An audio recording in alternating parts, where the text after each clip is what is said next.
حضرت عثمان ابن حنیف کہتے ہیں میں نبی پاک کے پاس بیٹھا تھا تو ایک نابینا صحابی آئے، عرض کرنے لگے یا رسول اللہ صلی اللہ علیہ وسلم میں نابینا ہوں، میرے لیے دعا کریں اللہ مجھے آنکھیں عطا فرمائے، دعا کریں۔ اب حضور نے پتہ کیا کہا؟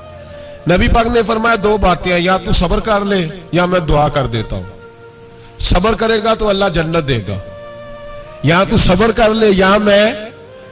صحابی بڑے پیارے تھے، کہنے لگے یا رسول اللہ جنت تو اللہ اپنے فضل سے دے گا ہی، میں نے نہیں صبر کرنا، مجھے آنکھیں چاہیے، اور پھر یہاں آ کے صبر کروں، این خزانے کے پاس جا کے صبر کروں؟ حضور میں نہیں صبر کرتا، اب دعا کرے۔ نبی پاک نے دعا سکھائی، فرمایا دو نفل پڑھ جا کے اور دو نفل پڑھ کے میرے وسیلے سے دعا کر۔ کیا کر؟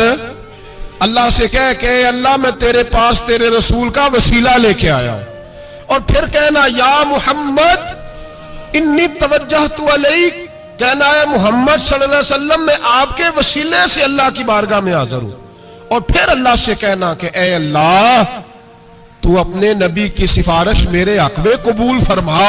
کون سکھا رہا ہے؟ بولیے کس کو؟ بولیے۔ کہا جا میرے وسیلے سے جا کے دعا کر۔ حضرت عثمان کہتے ہیں وہ چلے گئے، دو نفل پڑھے، حضور کے وسیلے سے دعا مانگی۔ فرماتے ہیں وہ چلے گئے پر ہم کوئی نہیں گئے۔ آپ کیوں نہیں گئے؟ تو صحابہ کا نظریہ بتاتا ہے کہ وہ گئے اس لیے نہیں کہ ہم حضور کا معجزہ دیکھ کے ہی جائیں گے، کہتے ہم گئے نہیں۔ تھوڑی دیر گزری تو وہ صحابی جو اندھے گئے تھے جب واپس آئے ہیں تو اللہ نے انہیں آنکھیں عطا فرما دی۔ گئے تھے تو نابینا تھے، آئے تو بینا ہے۔ میرے نبی پاک صلی اللہ علیہ وسلم کا توسل حضور کا وسیلہ خود حضور نے سکھایا ہے، خود نبی پاک نے، اور صحابہ کرام علیہم رضوان اس مزاج پر پورے عامل تھے، عامل تھے۔ حضرت عمر فاروق صحابہ میں ایک دانشور شخصیت کا نام ہے، علم کے لحاظ سے، عمل کے لحاظ سے، بصیرت کے لحاظ سے، تقوی کے لحاظ سے ایک بڑی انفرادی اور منفرد شخصیت ہے۔ حضرت عمر کے زمانے میں قحط پڑ گیا، بارش نہیں ہوتی، حالات بڑے دیگرگوں ہیں، پریشانی ہے۔ لوگ سیدنا فاروق اعظم سے پوچھتے ہیں حضور اب کیا بنے گا؟ جو میں نے پہلے حدیث آپ کی خدمت میں عرض کی وہ ترمذی اور ابن ماجہ سے، اب جو حضرت عمر کی روایت عرض کر رہا ہوں یہ صحیح بخاری میں موجود ہے۔ حضرت عمر فاروق رضی اللہ تعالیٰ عنہ کا زمانہ مبارکہ، قلت آ گئی، قحط آ گیا، بارش شدید ہے، صحابہ پریشان ہے۔ جناب عمر فاروق رضی اللہ تعالیٰ عنہ سے کہتے ہیں حضور کرنا کیا ہے؟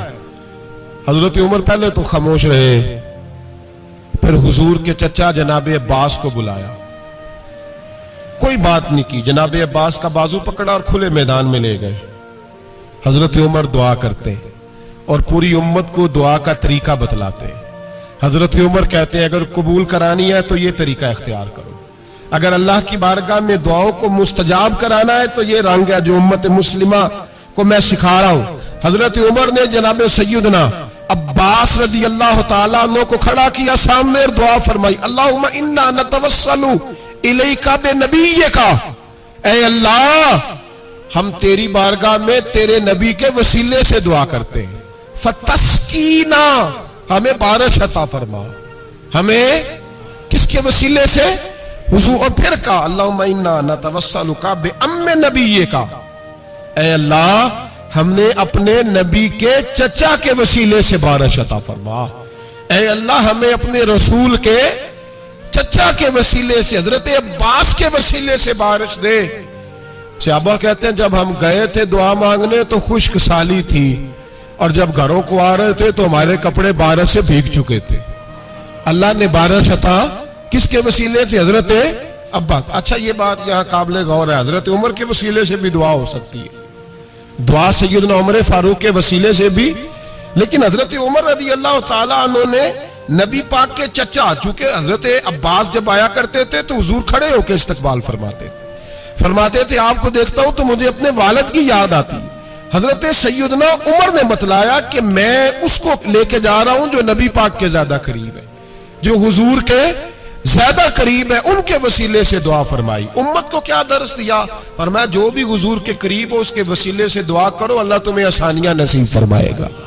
اب ہمارا حال یہ ہے، انتشار ہی انتشار ہے، اختلاف ہی اختلاف، شک کی شک ہے، پریشانی پریشانی، واضح حدیث سے موجود ہے۔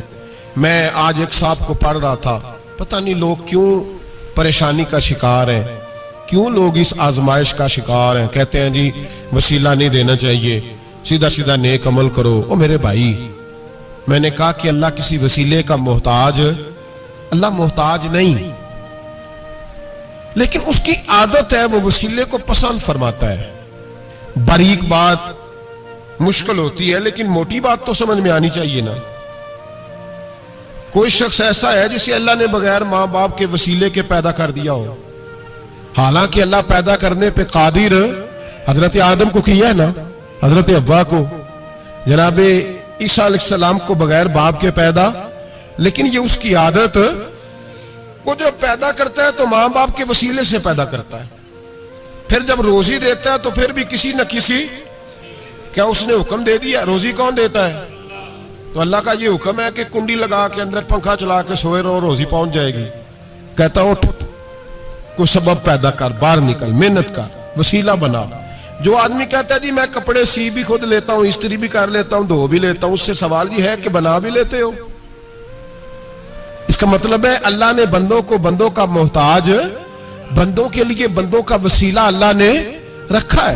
ہماری یہ موٹی سی بات بھی عقل میں نہیں آتی، موٹی سی بات بھی کہتا ہے جی نہیں ڈائریکٹ، او خدا کے بندے تھوڑا غور کر، دیتا اللہ ہی ہے اور دے گا بھی اللہ ہی، لیکن جو ذرائع، جو وسیلے، جو سبب اللہ نے ہمارے لیے مقرر کیے ہیں، ہم اس سبب کا انکار کر سکتے؟ شفا کون دیتا ہے؟ دوائی لینے کس کے پاس جاتے ہو؟ آپ اس طرح کریں نا، چپ کر کے گھر بیٹھیں، تسبیح پڑھیں، یا شافی الامراض، یا شافی الامراض، او شفا دینے والے، او شفا دینے والے، سارا دن کی وظیفہ پڑھیں، شفا کون دے گا؟ تو وظیفہ پڑھو چپ کر کے، دوائی لینے کیوں گئے ہو؟ لیکن اللہ کے حبیب کا ہی فرمان ہے کہ بیمار ہو جاؤ تو دوائی بھی کھاؤ، پرہیز بھی کرو۔ یہ سارے فرمان ہمیں بتاتے ہیں کہ وسیلہ لینا، وسیلہ دینا، یہ تو اللہ تبارک و تعالیٰ کا طریقہ مبارکہ ہے۔ لوگ اتنی سی بات کو نہیں سمجھتے، اور قرآن نے واضح طور پہ کہہ دیا وَابْتَغُوا إِلَيْهِ الْوَسِيلَةَ، اور سورہ بقرہ گھر جا کے کھولنا، آیت نمبر 99، 80 اور 9، 99 آیت پڑھنا۔ کفار نے، یہودیوں نے نبی پاک کی علامتیں پڑھ لی تھی تورات، زبور اور انجیل میں۔ اللہ کا قرآن کہتا ہے وَكَانُوا مِن قَبْلُ يَسْتَفْتِحُونَ عَلَى الَّذِينَ كَفَرُوا، فرمایا جب میرے نبی نہیں آئے تھے تو یہ یہودی میرے رسول کے وسیلے سے اللہ سے فتح مانگا کرتے تھے، اور جب یہ رسول کا وسیلہ دیتے تھے تو اللہ انہیں فتح عطا فرماتا تھا۔ امام حاکم نے مستدرک میں لکھا ہے، اور امام حاکم انہی شرطوں پر حدیثیں بیان کرتے ہیں جن شرطوں پر امام بخاری اور مسلم بیان کرتے ہیں۔ امام حاکم کہتے ہیں کہ نبی پاک صلی اللہ تعالی علیہ وآلہ وسلم کے وسیلے سے ہر چیز اللہ عطا کرتا ہے۔ جناب آدم علیہ السلام زمین پہ تشریف لائے تو 300 سال نگاہ اٹھا کے آسمان کی طرف نہیں دیکھا، شرم آتی ہے مجھ سے غلطی ہو گئی، اور پھر روتے رہے 300 سال۔ پھر اللہ فرماتے فَتَلَقَّىٰ آدَمُ مِن رَبِّهِ کَلِمَاتٍ، پھر اللہ نے جناب آدم کو کچھ کلمے سکھائے جس کی برکت سے توبہ قبول کی۔ وہ کلمے کیا تھے؟ امام حاکم فرماتے ہیں وہ کلمے یہ تھے کہ جناب آدم کے دل میں اللہ نے ایک دن بات ڈالی، خود بات ڈالی اللہ نے دل میں۔ حضرت آدم کہنے لگے اے اللہ، جب میں نے آنکھ کھولی تھی تو جنت کے دروازے پہ میں نے لکھا ہوا دیکھا تھا لا الہ الا اللہ محمد الرسول اللہ صلی اللہ علیہ، جنت کے ہر پتے پر، درخت پر میں نے لکھا دیکھا تھا لا الہ الا اللہ محمد الرسول اللہ۔ تو جناب آدم کہنے لگے اے اللہ، وہ جو رسول جن کا نام تو نے جگہ جگہ لکھا ہے ان کے وسیلے سے ہی میری توبہ قبول فرما۔ تو رب کریم نے فرمایا اچھا حبیب کی بات کرتے ہو، چلو آدم فتاب علیہ انہو هو التواب الرحیم، جا میں نے تیری توبہ قبول کی، میں ہوئی بڑا مہربان، میں ہوئی بڑی توبہ قبول کرنے والا۔ شیخ سعدی فرمایا کرتے تھے اگر تیرے باپ کی توبہ، جناب آدم کی توبہ مصطفیٰ کے وسیلے سے قبول ہوتی ہے، تو کیوں انکاری ہو گیا ہے؟ تو کیوں انکاری ہو گیا؟ کیوں نہیں حضور کا وسیلہ مانگتا؟ میرے نبی پاک سید عالم صلی اللہ تعالی علیہ، لوگ بڑی ڈھٹائی سے انکار کرتے ہیں،